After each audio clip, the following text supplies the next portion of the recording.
Hello, all you beautiful souls. I wanted to share another personal experience. I was just at a coffee shop and ran into a very dear friend of mine, and she gave me the bestest hug. Haven't seen her in a while, and she gave her condolences with my sister-in-law transitioning a few weeks ago. And she looked at me and she said, "I know all of the effort that you put in to her healing, and I just want you to know that it was enough." And you know how I say these moments come, and these even beautiful moments come with triggers, right? And I needed to hear that today. Here's why.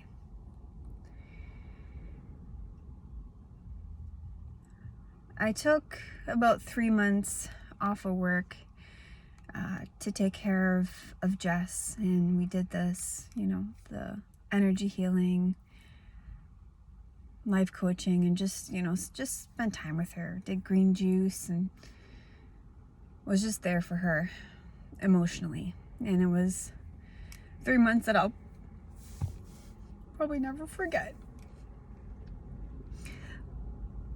We had a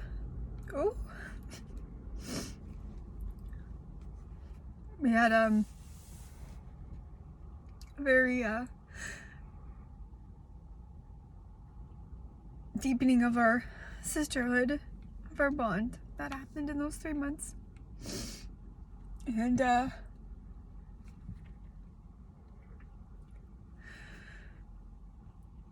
when she got her scan, she was taking chemo at the same time. She had stage 4 right away. And so the doctors told her that one of her tumors, which they said would never ever shrink, was shrinking. And so the doctor said, whatever you're doing, keep doing. And so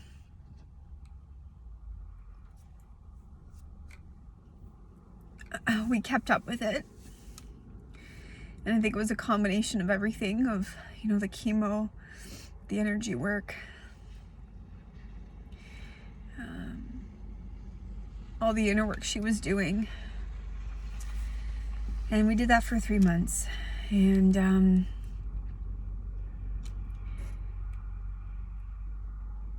after it was time for me to go back to work, and she was continuing the inner work herself.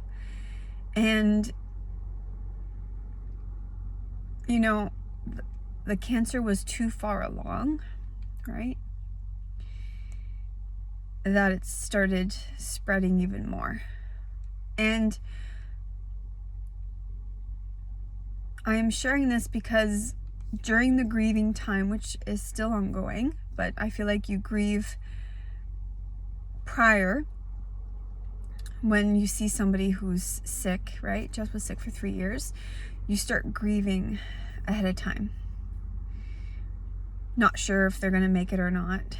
There's different components that come with that. And so part of my grieving, when we found out 3 months before she passed away, so this was January, she went to Toronto, and they told her that there's nothing left that they can do because it spread so quickly and so much everywhere. If we would have caught her earlier and did the work earlier, I think we could have, but it wasn't meant to be. And that's okay.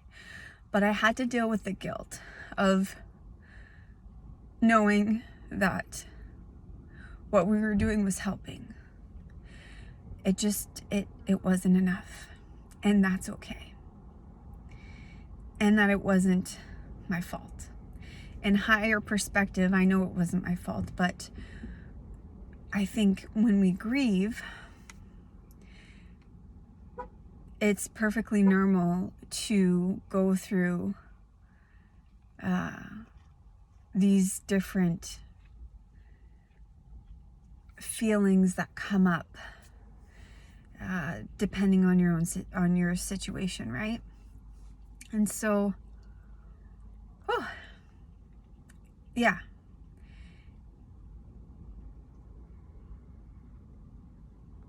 I'm sharing this because I think all of us can relate to feeling like we could have done more. And having a heart-to-heart with my brother, he even said, like, there's nothing we could have done more. We gave it everything. She gave it everything. We all gave it everything as a team. And so I had to process that. And I think that that's important, to honor those emotions of could have, should have. However, you can also get sucked into that hamster wheel. And so how do we move through that? And I want to take the time today to explain on how I was able to move through it, in hopes that I can help you move through maybe this hamster wheel of could have, should have, or feeling guilty, or feeling like you could have done more, or feeling this type of regret from something in the past. First off, I think it's important for us to remember that the past and the future don't exist. We experience it in the present moment. We can think back to that time, or we can think of a future moment, but we only do that in the present moment. And when we get lost in the hamster wheel, is because we are not present. We are being sucked into the vortex of the past and living in that space, or specifically for this situation, or maybe it's a future moment that we have anxiety about or fear about, right? And make up these circumstances around our head about that certain situation. So for this particular example, I was focusing on the past and not being present, and being sucked in that hamster wheel of could have, should have, and went into that savior mode. I realized that it is not our responsibility to save people, but it is our responsibility to show up and support as best as we can. And when I was thinking about me being a savior, right? We have that savior mentality. We do it with our children, our partners. This world, right? We want to save everyone. That is a victim mindset.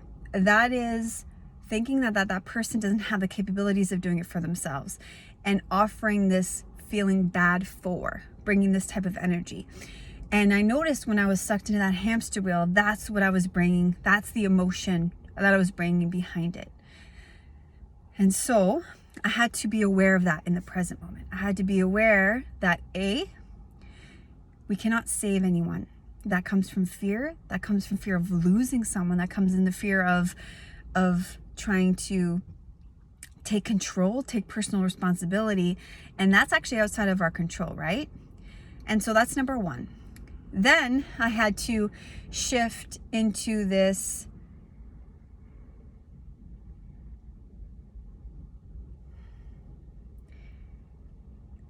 idea, or this new mindset of me showing up and supporting her throughout that journey. And rather, if it was enough or not, that didn't matter. The outcome didn't matter. It was the fact that I showed up in the best way that I could. And in that sense, it helped me dissolve that hamster wheel. It was like putting a stick in that hamster wheel, realizing that I wasn't the one responsible, right? Because we take on this personal responsibility sometimes of other people. And so I had to come from this place of, we all did the best that we could. I did the best that I could. She did the best that she could. My brother did the best that he could. My parents, like everyone, the doctors. When we sit with the present moment and we give ourselves this sense of grace to observe what's happening, we can then choose based on what makes our heart feel lighter. And that's what I did in the moment. And sometimes we need help with that. Sometimes we need a partner, a parent, a friend, a professional, to talk things out, to help us bring a new perspective. Especially if we're in that victim mindset of trying to save everyone around us. And there are some things that are out of our control, right? And when I say save, I'm not saying that like, when I say save, I don't mean that you can't help and you can't support, and that person can't help and support themselves along the journey. But just because the outcome isn't what you thought it was going to be, doesn't mean that it wasn't useful, or it didn't have a positive effect on the person or the situation. See, we think of, I'm going to go a little deep here. We think of death as something bad, as something negative. And I've been listening to Abraham Hicks, because I listen to certain people when I feel a certain way, right? When I want to honor the present and feel my emotions, I listen to a lot of Kyle Cease, Eckhart Tolle. There's others involved too, but those are my two that pop up right now. And then when I want the higher perspective to help elevate my energy, to process those things and to shift perspectives as needed, right? As I feel my feels, I listen to Abraham. And Abraham Hicks lost her husband, and they were together all the time. Like, he was the left hand and she was the right hand. Literally, he was left-handed, she was right-handed. They did everything together. Personal, business, they traveled. They had this RV. I mean, everything. They were like glued together. Okay? And so when she lost her husband, she got taken over by the grief, which is completely normal as a human experience, because as humans, we get used to and accustomed and love from a conditional standpoint. Okay, so I'm going to go really deep. I'm just pre-warning you, okay? This is everything, all the inner work that I've done and that I'm currently understanding intellectually and applying into my life. And so, just say it, okay? I'm just going to say it. I have to like prep myself up here for a bit. I'm such a nerd. I love it. Okay, so let's back up the train.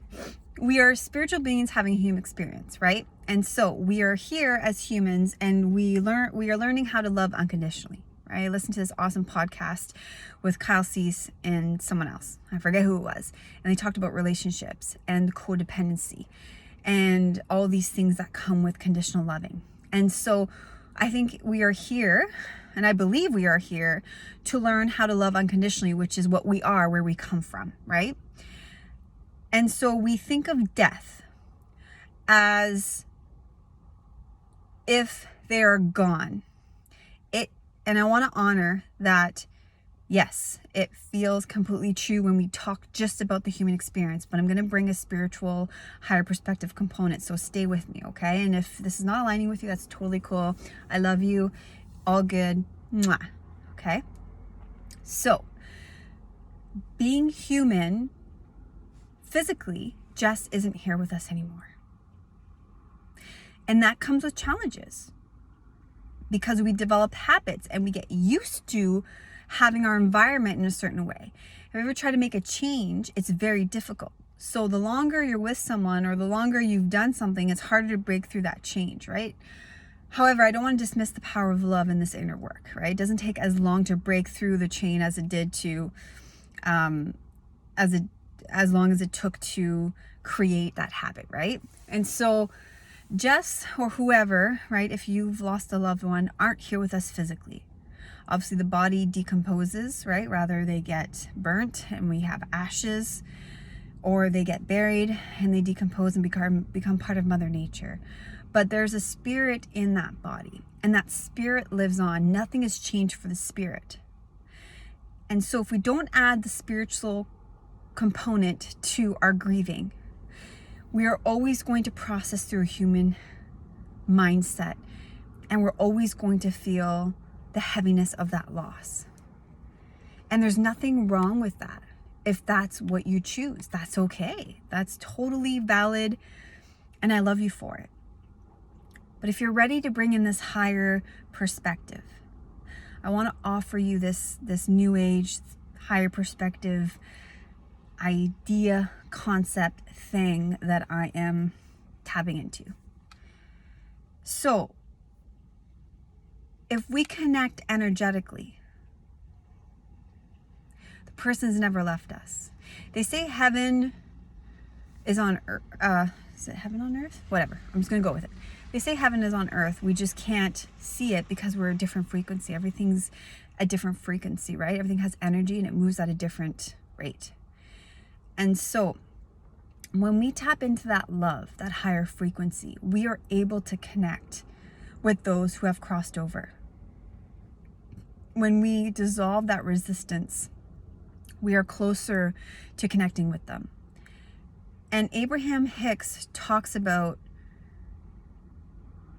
the fact that they're always with us, but it is our own fear and resistance that blocks us from the ability to feel and to communicate with them. So here we are as human, asking to connect, asking for signs, asking for visions, asking for something. And they are ready, they are here, and they are delivering. But if we don't open up our hearts and we don't move up that emotional scale organically, we will not be able to connect to that frequency. And there's no judgment on their part. They're here, they're loving us, and there's no time frame or timeline for them. And so the responsibility of this responsibility is on us. And I also want to switch that idea. Remember how I said before, we want to save people? It's not about saving people. It's about saving ourselves. And what I mean by that is oh, it's a cute puppy. The more squirrel, the more that we, you know what? I'm like one of those people who'll be like, can I just please go pet your dog and just like feel all their good energy? Okay, back to my story. So if we tap into that love, then we can connect with them more, and we develop this new relationship. Like, I feel like I'm getting closer to Jess than I was prior. And we all got together on Sunday, and the girls were skidooing in the field, and the sun was shining. And, you know, I was telling my partner this morning, I was like, you know what? I could feel her there with us the entire time. And it felt like it was like the first time we all got together where it just felt light. And when she was with us, it's like she was free. She wasn't suffering anymore. And it's really hard to explain, but it felt like home. And so I wouldn't be able to tap into that if I wouldn't do not only the deeper work to process things as they come up, like my feelings and my triggers, but also organically climb up the emotional scale and raise my vibration. I know it sounds super cheesy, but it's literally what you're doing, right?